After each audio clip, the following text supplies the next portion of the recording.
Class में कहाँ थे? तो अगले वीडियो में आपने देखा विश्व की शासन प्रणालियां, विश्व की शासन प्रणाली। हमने आपको विश्व के शासन प्रणाली के बारे में बात किया था। हमने आपको बताया कि अगर विश्व की शासन प्रणाली में बताया था कि राजतंत्र किसे कहा जाता है, लोकतंत्र किसे कहा जाता है, कहां पर राज्यतंत्र है, कहां पर लोकतंत्र है, कहां पर जो होता है गणतंत्र है, कहां पर साम्यवादी सरकार है, कहां पर तानाशाही है। अर्थात ये विश्व की शासन प्रणालियों के बारे में हमने अगले वीडियो में आपको बताया था। ऐसे में हमने बताया कि डिफरेंस कहाँ है और कहाँ कहाँ पर ये सरकारें अभी भी चलती हैं। इन सबको चलाने के लिए जो होता है, हमने बताया कि इस वीडियो में आपको बताएंगे कि किनको चलाने के लिए, अर्थात कहाँ कहाँ पर ये चल रही हैं और हमें एक देश, एक राज्य, एक राष्ट्र की आवश्यकता पड़ती है। आज हम उसी के अंतर बारे में चर्चा करते हैं। देखिए, शासन प्रणाली चलाने के लिए एक राष्ट्र होना चाहिए। राष्ट्र या आप कहते हैं देश,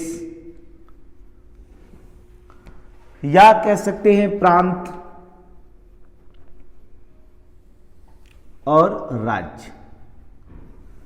शासन प्रणालियां कहाँ चलती हैं, अगले वीडियो में आप देख सकते हैं कि हमने पूरे शासन प्रणाली की व्यवस्था के बारे में बात किया था। इन शासन प्रणाली को चलाने के लिए एक राष्ट्र की आवश्यकता पड़ती, या राज्य की आवश्यकता पड़ती, देश की आवश्यकता पड़ती और प्रांत की आवश्यकता पड़ती।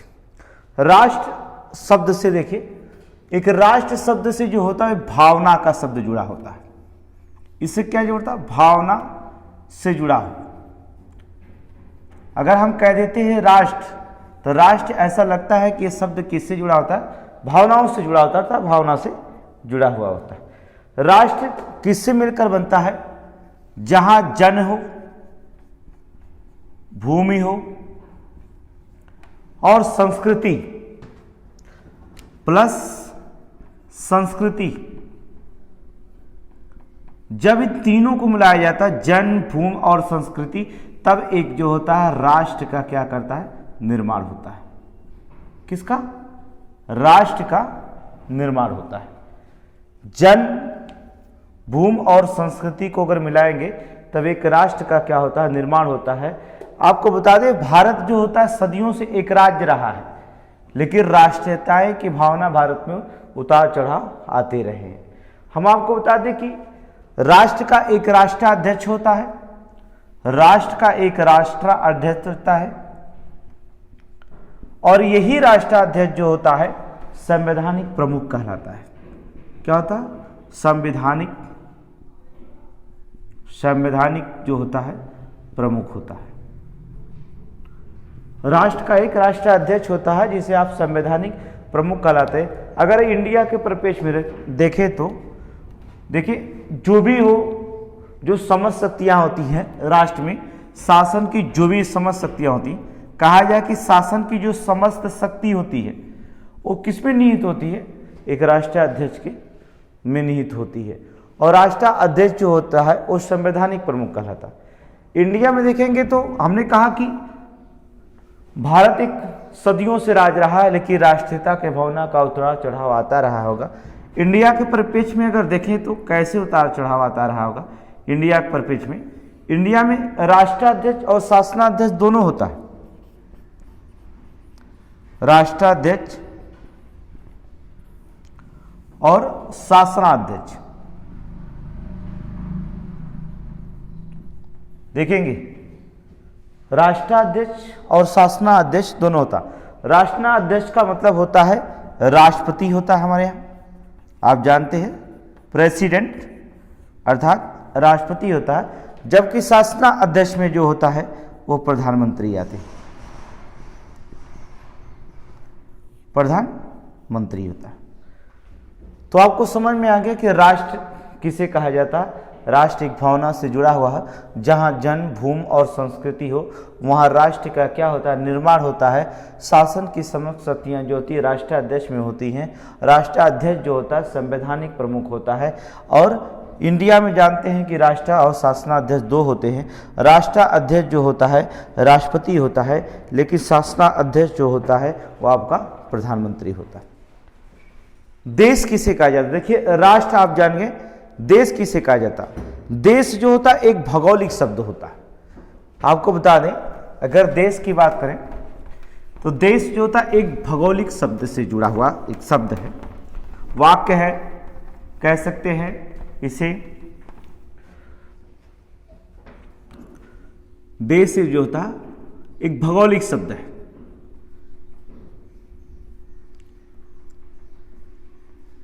जैसे हमने कह दिया कि भारत जो होता है हिमालय के उत्तर प्रदेश में, हमने कह दिया भारत हिमालय के उत्तर में, हिमालय के उत्तर में, दक्षिण में, सॉरी, हिमालय के दक्षिण में और समुद्र के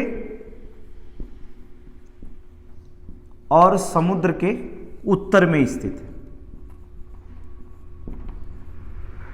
उत्तर में स्थित है। आप देखेंगे हमने इसको नहीं कहा, हमने सिर्फ इतना ही कहा कि हिमालय के दक्षिण में और समुद्र के उत्तर में एक जगह स्थित है, तो इसका मतलब वो जगह क्या होगी, एक देश स्थित है। तो इसलिए देश जो होता है, राष्ट्र आप जानेंगे, इसलिए देश जो होता है एक भौगोलिक शब्द से जुड़ा हुआ शब्द है। तो आप इसको कहा जाए, अगर आपसे एग्जाम में पूछा जाता क्वेश्चन में कि हिमालय के उत्तर या हिमालय के दक्षिण में और समुद्र के उत्तर में एक ही देश एक स्थित है, उसे क्या कहा जाता है? तो राष्ट्र, देश, प्रांत, राष्ट्र क्या कह सकते हैं? उसे देश कहा जाता है। इसे हम देश की परिभाषा देते हैं। प्रांत किसी कहा जाता है? प्रांत शब्द, प्रांत जो होती है राज्य की सबसे छोटी इकाई होती है। प्रांत क्या होती है? प्रांत जो होती है किसी राज्य की सबसे छोटी इकाई होती है, छोटी इकाई होती है, ना कि राज्य होती है। कहा जाए कि प्रांत जो होता है किसी राज्य की इकाई होती है, ठीक है, सबसे छोटी इकाई कह सकते हैं, या इकाई होती है, ना कि वो राज्य होता है। अब राज्य, प्रांत का मतलब आप राज्य समझ सकते हैं, लेकिन ये इकाई होती है, ना कि वह राज्य होता है। जैसे यूपी, बिहार, मध्य प्रदेश, ये क्या है? ये प्रांत कहलाते, ना कि राज्य कहलाते। अगर परिभाषाएं देता है कि राज्य की सबसे छोटी इकाइयां हो क्या कहलाती हैं, या आप विकल्प में दे दे बिहार एक है, कह दे ऐसा एक परीक्षा में कि उत्तर प्रदेश एक है, क्या है? विकल्प दे दिया, राष्ट्र, देश, प्रांत, राज्य, तो आप क्या मारेंगे? अर्थात एक प्रांत है, ना कि आप राज्य मारेंगे। अक्सर क्वेश्चन में गलत कर देते हैं लोग, लेकिन ये क्या है? एक प्रांत होती है। राज्य देखिए क्या होता है, आपको राज्य के बारे में बताते हैं। राज्य में किसकी आवश्यकता पड़ती है? राज्य वह होता है जहां जन हो, भूमि हो और प्लस जो होती है सरकार हो, वह क्या कहलाता है? राज्य कहलाता है। जन, भूमि और सरकार जब ये तीनों मिलेंगे तब जाकर के एक राज्य बनता है। और हमने बताया कि राज्य व्यवस्था शब्द से जुड़ी जो होती है सबसे प्राथमिक अवधारणा है ये। राज्य का अर्थ राज्य ना होकर, प्रांत ना होकर, ये जो होता है एक सामाजिक अवधारणा होती है। समझ लो, एक सामाजिक कह सकते हैं, या समाज की अवधारणा जो होती है संरचना से होती है। राज्य जो होता है एक अमूर्त धारणा, अमूर्त, राज्य क्या है? अमूर्त धारणा है। अमूर्त धारणा का मतलब होता है जिसे देखा ना जा सके, जिसे देखा ना जा सके। आप परिभाषा जानते हैं? राज्य एक अमूर्त धारणा है जिसे देखा ना जा सके। वर्तमान राज्य में देखिए, वर्तमान में अनिवार्यतः 4 तत्वों की आवश्यकता पड़ती है। ध्यान रखिएगा, राज्य में 4 तत्वों की आवश्यकता पड़ती है, तब जाकर के एक राज्य बनता है। आपको बताते हैं राज्य में किन तत्वों की आवश्यकता ज्यादा पड़ती है। राज्य तभी कहलाएगा, राज्य में जो होती है भूभाग, पहली आवश्यकता होती है भूभाग, दूसरी आवश्यकता होती है वहां की जनसंख्या,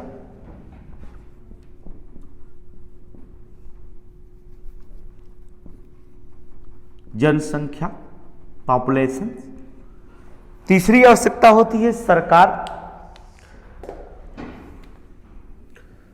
सरकार, और चौथी आवश्यकता जो होती है वो होती है संप्रभुता, संप्रभुता। जब ये 4 चीज किसी के पास होती तब एक राज्य का निर्माण हो सकता है। देनेंगे राज्य की आवश्यकता किस चीज की होती है, अर्थात जब एक भूभाग हो, जनसंख्या हो, सरकार हो वहां की, और सरकार के पास संप्रभुता हो, तब एक राज्य का निर्माण होता है। देखिए भूभाग क्या होगा, एक निश्चित भौगोलिक क्षेत्र होगा। भूभाग किसे कहेंगे कि एक निश्चित भौगोलिक क्षेत्र माना जाएगा, एक निश्चित भौगोलिक क्षेत्र होगा, भौगोलिक क्षेत्र। और ये उस निश्चित भौगोलिक जो क्षेत्र पर होगा, वो जो होगा राज्य सरकार अपनी राजनीतिक क्रियाएं क्या करती हैं। उस निश्चित भौगोलिक क्षेत्र पर राज्य सरकार जो होती है अपनी राजनीतिक क्रियाएं करती हूं, अपनी राजनीतिक अर्थात राजनीतिक क्रियाएं करती हूं। समझ गए? राज्य भूभाग एक निश्चित भौगोलिक क्षेत्र होना चाहिए जिस पर राज्य सरकार अपनी जो होता है राजनीतिक क्रियाएं करती हो, अर्थात अपनी सरकार अपनी राजनीतिक क्रियाएं जो होती करती हो। जैसे भारत एक संपूर्ण जो होता है, भारत का संपूर्ण भूभाग भारत का राज्य कहलाता है। जो है कह सकते हैं भारत का जो होता है संपूर्ण जो होता है क्षेत्रफल जो होता है भारत राज्य का भूभाग कहलाता है। ठीक है, तो आप कह सकते हैं। जनसंख्या किसे कहेंगे? राज्य भूभाग में निवास करने वाले, देखेंगे कह सकते हैं कि राज्य भूभाग में निवास करने वाले, भूभाग में निवास करने वाले,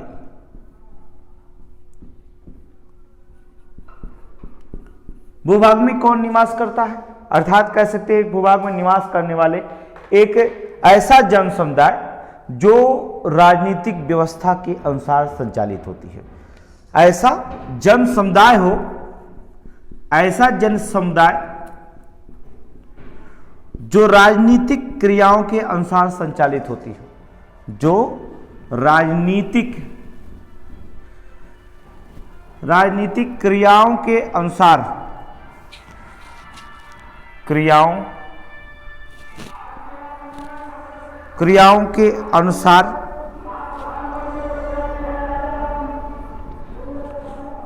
संचालित हो।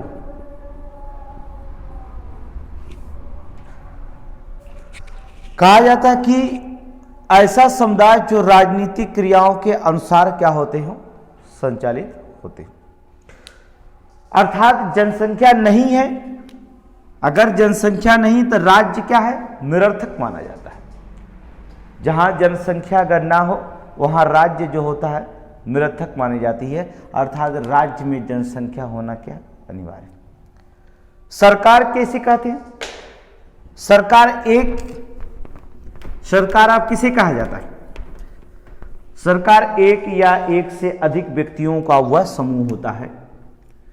सरकार किसे कहा जाता है? सरकार एक या एक से अधिक, इससे ना सरकार बनती है, एक या एक से अधिक व्यक्तियों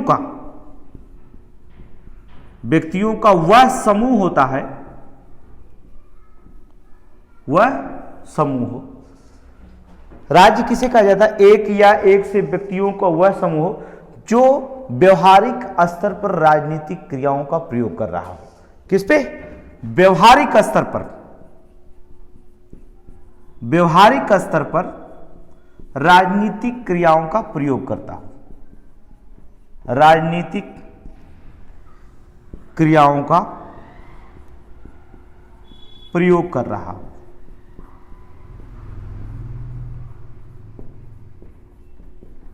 समझ गया? कहता है कि एक या एक से अधिक व्यक्तियों का वह समूह होना चाहिए जो व्यवहारिक स्तर पर अगर राजनीतिक क्रियाओं का प्रयोग कर रहा हो, वही क्या कहलाता है? सरकार कहलाता है। देखिए, हमने कहा क्या? सरकार, और हमने राज्य में बताया क्या? भूभाग। हमने कहा कि राज्य जो होता है, आपको बताया कि राज्य जो होता है एक अमूर्त धारणा है, लेकिन सरकार एक क्या है? मूर्त धारणा है। ये भी जान लेना, मूर्त धारणा, मूर्त अवधारणा है।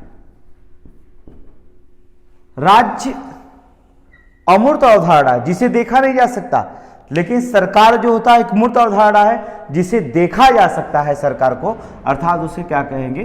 देखा जा सकता है। यही क्या कहलाता है? सरकार कहलाती है। समझ में आ रहा है? देखिए आप लोग जहां समझने बता दीजिएगा, ठीक है।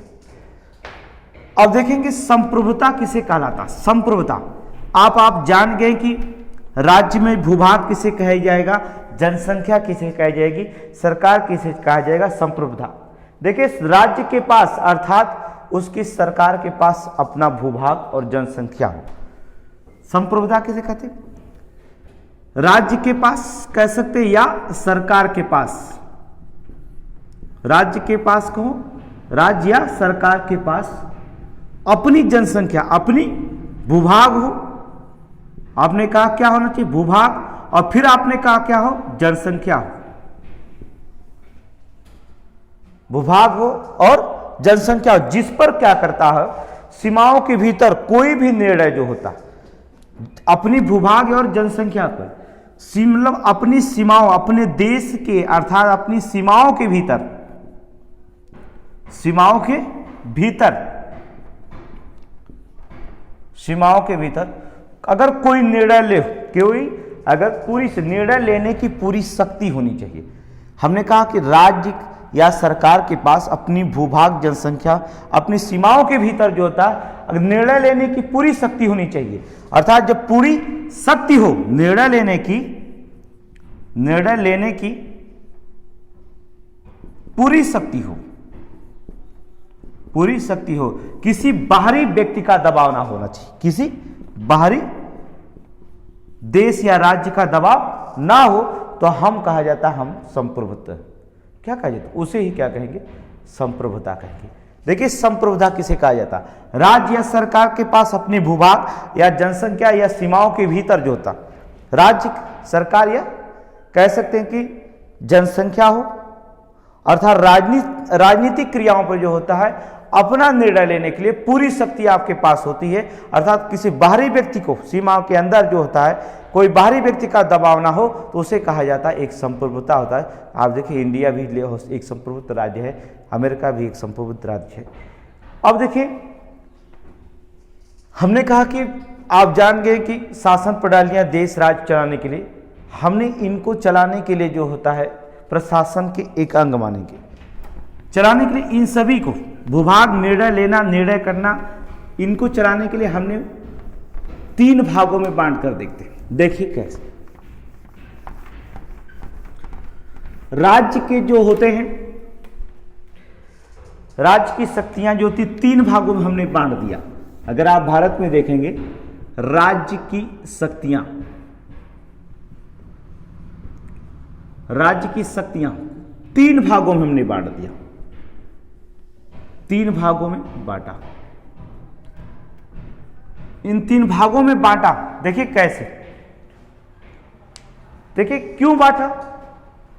राज्य तो बन जाएगी, सरकार तो बन जाएगी, लेकिन चलाने के लिए क्या होनी चाहिए? एक तो हमने बताया कि कानून बनाने की 3 चुनौतियां थी, राज्य के सामने 3 चुनौती थी।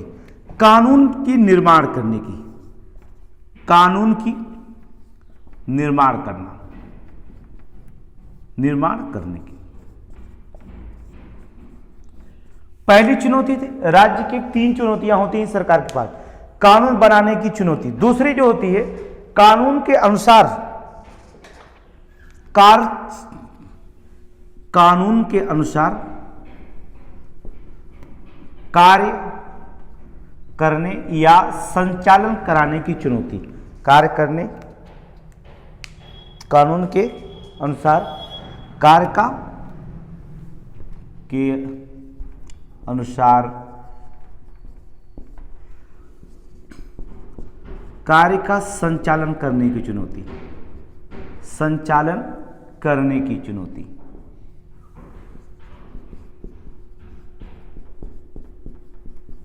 दूसरी चुनौती थी।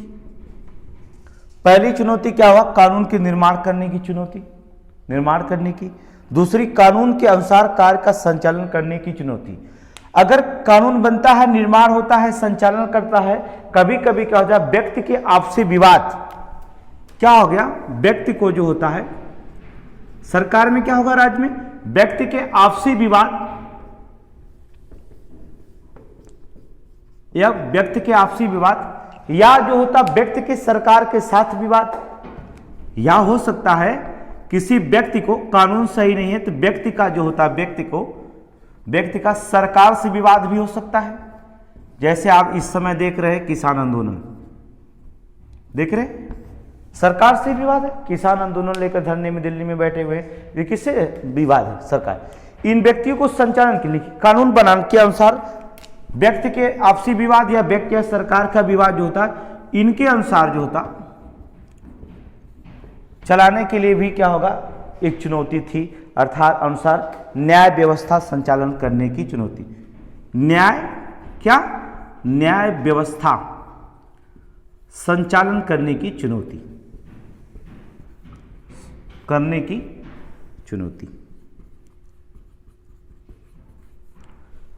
देखिए, इसको किसी सरकार को जो होता, पहला होता है कानून के निर्माण करने की चुनौती थी। दूसरा, कानून के अनुसार कार्य का संचालन करने की चुनौती थी। और तीसरा था कि अगर कानून बन गया तो हो सकता है व्यक्ति में विवाद हो जाए, और व्यक्ति की आपसी विवाद कहीं कहीं हो सकता है, या फिर व्यक्ति और सरकार के विवाद, इनके जो चलाने की न्याय व्यवस्था संचालन करने की सबसे बड़ी चुनौती।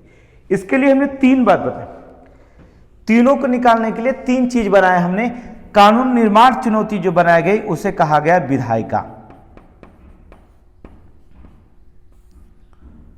कानून का निर्माण कहां किया जाता है? विधायिका। और कानून के अनुसार कार्य करने की चुनौती के लिए हमने क्या बना दिया? कार्यपालिका। कार्यपालिका। और जो होता न्याय व्यवस्था के संचालन करने के लिए हमने बना दिया था न्यायपालिका। न्यायपालिका।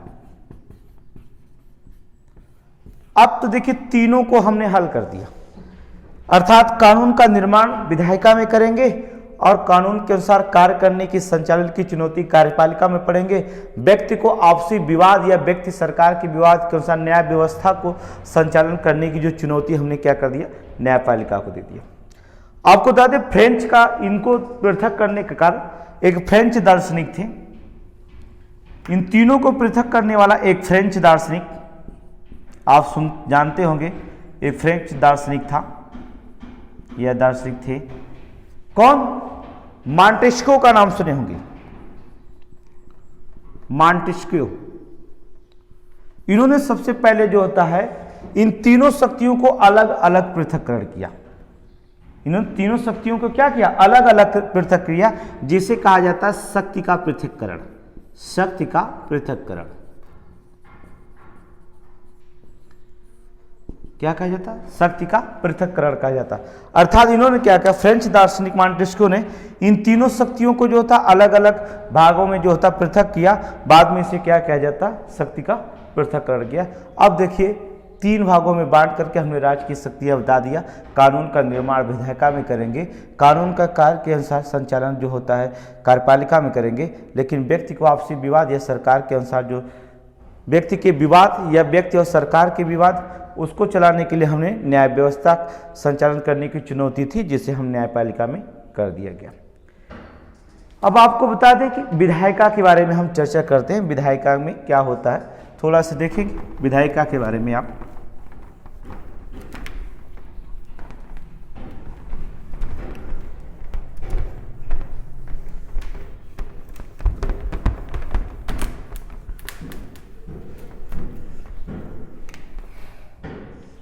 हमने कहा कि विधायिका, पहली चुनौती देखेंगे विधायिका। हमने कहा विधायिका में क्या होता है, कानून का निर्माण होता है, कानून का निर्माण होता है। विधायिका में क्या होता है, कानून का निर्माण होता है। अब देखिए कानून का निर्माण आप जानते हैं राजतंत्र में जो होता था, आपको पता होगा राजतंत्र प्रणाली में जो था ये कार्य जो होता था राजा के पास होता था। राजतंत्र जहां प्रणाली थी, प्रणाली में जो होता है, जहां भी राजतंत्र प्रणाली है वो जो होता है समानतः राजा के हाथ में होता था, अर्थात राजा ही क्या करता था, अपने इच्छाओं के अनुसार क्या करता था, कानून बनाता था। कहीं कहीं पर देखेंगे धर्मतांत्रिक शासन प्रणाली है। राजतंत्र प्रणाली के अलावा कहीं कहीं जो होता है धर्मतांत्रिक शासन प्रणाली है। धर्मतांत्रिक शासन प्रणाली कहने का मतलब होता है जो धर्मतांत्रिक शासन प्रणालियां जहां होती हैं वहां पर जो होता है सर्वोच्च पदाधिकारी जो होता है, जो वहां धर्मगुरु होता है, जो भी हो धर्मगुरु हो, वही क्या होता है सर्वोच्च पदाधिकारी होता है। वहां के जो कानून होते हैं उसी के अनुसार, इच्छा अनुसार जो होता है कानून का निर्माण होता है। लेकिन आधुनिक युग में यह माना गया, जो वर्तमान में माना जाता है, कानून का निर्माण जो होता है जनता की इच्छा के अनुसार होगा।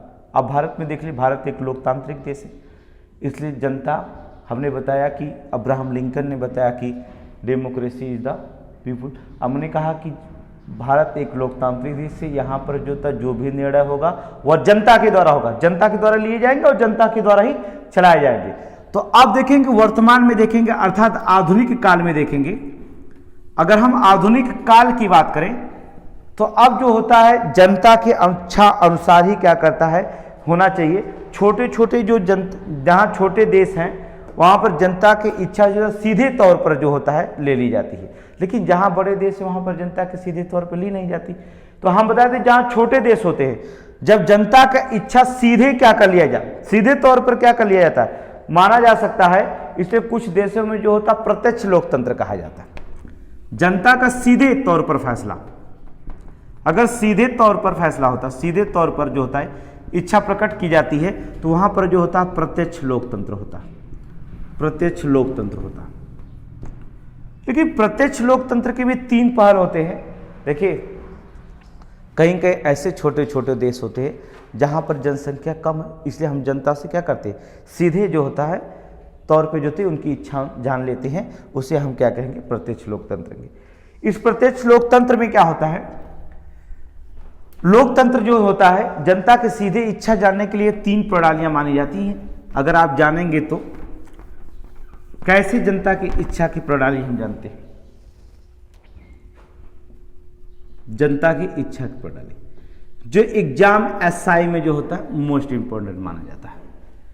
पहली चीज होती है परिपरीक्षा, देखेंगे परिपरीक्षा, परिपरीक्षा किसे कहा जाता है। फिर इसके बाद दूसरी होती है पहल, फिर तीसरी जो होती है प्रत्यावर्तन, प्रत्यावर्तन, और चौथी जो होती है जनमत संग्रह, जनमत संग्रह। कानून के निर्माण जनता की इच्छा के अनुसार होगी। हमने कहा कि परिपरीक्षा, पहल, प्रत्यावर्तन और जनमत संग्रह। पहल क्या होगा, प्रस्तावित कानून जनता के समक्ष सीधे मतदान के लिए भेज दिया जाए। पहल किस परिपरीक्षा किसे कहा जाता है कि जो प्रस्तावित कानून है, देखिएगा प्रस्तावित कानून को जनता के सामने जनता के सामने अर्थात जनता के मुख जो होता है, सामने जो होता है या समक्ष जो होता है, कह सकते हैं जनता के समक्ष जो होता है, सीधे मतदान के लिए सौंप दिए जाते हैं, सीधे मतदान के लिए सौंप जाते हैं, सीधे मतदान के लिए सौंप दिए जाते हैं, सौंप दिए जाते हैं। यही जो क्या कहलाता है, परिप्रेक्ष्य कहलाता है। पहल का मतलब होता है जनता कानून का प्रस्ताव विधायिका को भेजती है। पहल का मतलब होता है जनता जो होता है कानून का प्रस्ताव अगर विधायिका को भेज देती है, किसको भेज देती है, विधायिका को भेजती है, विधायिका को भेजती है, तो उसे क्या कहा जाता है, पहल कहा जाता है। अंतर देखिए, डिफरेंस आप परिभाषाएं पर डिपेंड करेंगे। अर्थात परिप्रेक्ष्य किसे कहा जाएगा कि प्रस्तावित कानून को जनता के समक्ष लिए होता है, सीधे मतदान के लिए अगर भेज दिए जाते हैं तो उसे हम परिप्रेक्ष्य कहेंगे। पहल उसे कहेंगे जनता के कानून का प्रस्ताव विधायिका को भेज दिया जाता है तो उसे हम पहल कहेंगे। प्रत्यावर्तन का मतलब होता है जनता द्वारा चुने गए प्रतिनिधि को, देखिए जनता द्वारा चुने गए प्रतिनिधि को कार्यकाल पूरा होने से पहले बुला लिया जाए, कार्यकाल पूर्ण होने से पहले बुला लिया जाता है, पहले बुला लिया जाए।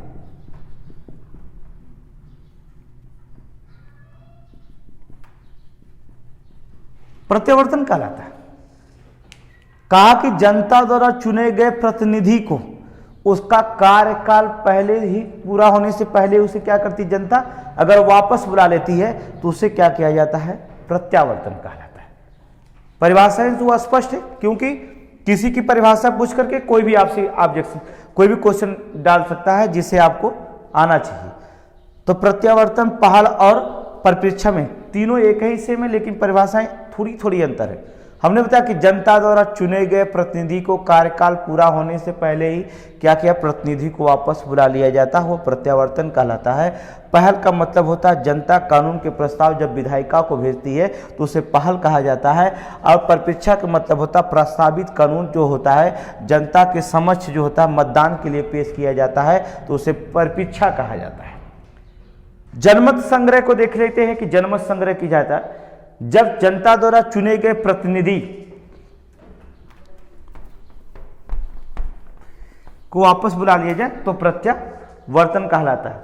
विधायिका किसी भी महत्वपूर्ण मुद्दे पर जो होता है जनमत के संग जो होता है, जनमत किसे कहेगा, जो विधायिका होगी, विधायिका क्या करती, किसी भी महत्वपूर्ण मुद्दे पर, किसी भी महत्वपूर्ण मुद्दे पर क्या करती है, जो विधायिका होती है वो किसी भी महत्वपूर्ण मुद्दे पर जो होती है क्या करती है, जनमत संग्रह के माध्यम से जो होता है जनता की राय जानती है। मुद्दे पर जो होता है जनमत संग्रह के द्वारा, किसके संग्रह, जनमत संग्रह के द्वारा जनता की क्या करती है, जनता की राय जानती है। समझ गए, राय जानती है। विधायिका किसी भी मुद्दे पर जो होता है, किसी महत्वपूर्ण मुद्दा हो तो जनमत संग्रह वहां कराती है, जिससे जनता की क्या करती है, राय जानती है।